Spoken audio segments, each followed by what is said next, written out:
Hello, Peter. I think with regards to this administration, we want to feature as much sports as possible.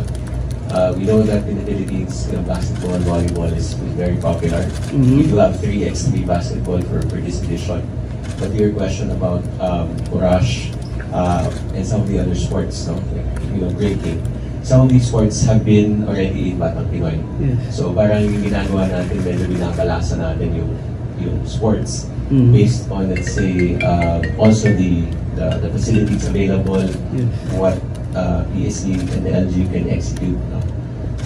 We also have very supportive NSAs who also want to showcase their respective sports. Hindi naman lahat, kumbaga nagbabago-bago siya. If we do have one new sport for this one, it's soft tennis, I believe, and jiu-jitsu.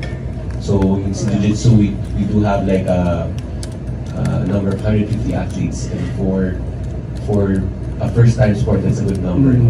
And hopefully jiu-jitsu can make strides in future Batang Pinoy editions na ba. And to add as well, meron tayong 80 sports now. So how else can we help the NSA have a bigger pool of athletes?